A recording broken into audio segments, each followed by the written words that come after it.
यदि आपको ये बातें पसंद आईं तो आप इन्हें अवश्य ही आगे बढ़ाएं। आपके 1 या 2 बच्चे हैं और कभी कभार आप उनकी शरारतों पर झल्लाकर उन पर हाथ उठा देते हैं, तो जरा सोचिएगा कि एक शिक्षक इतने सारे बच्चों को कैसे संभालता है। आप खुद टीवी या मोबाइल में व्यस्त हैं, आपका बच्चा आपके पास आता है, आप उस अधखिले फूल को झिड़क देते हैं, जाओ भागो पढ़ाई करो।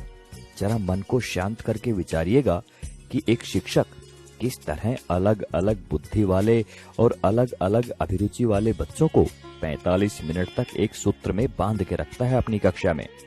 आपका बच्चा दिन भर गेम खेलता है, घर पर पढ़ता नहीं है, इसकी भी शिकायत आप शिक्षक से करते हैं।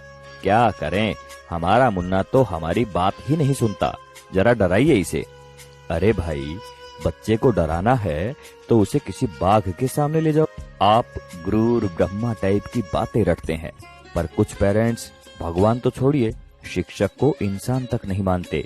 वे ये मानने को तैयार ही नहीं कि एक शिक्षक का व्यक्तिगत जीवन भी होता है, उसकी भावनाएं होती हैं, उसकी सीमाएं होती हैं।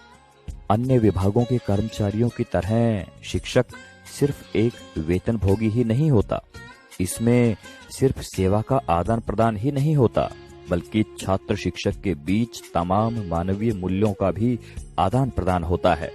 आप अपने छोटे मोटे काम कराने के लिए सरकारी कर्मचारियों के आगे हाथ जोड़ते हैं, पैर पकड़ते हैं, लेकिन शिक्षक जो कि आपकी संतान को शिक्षा दे रहा है, उसकी एक गलती आपसे बर्दाश्त नहीं होती।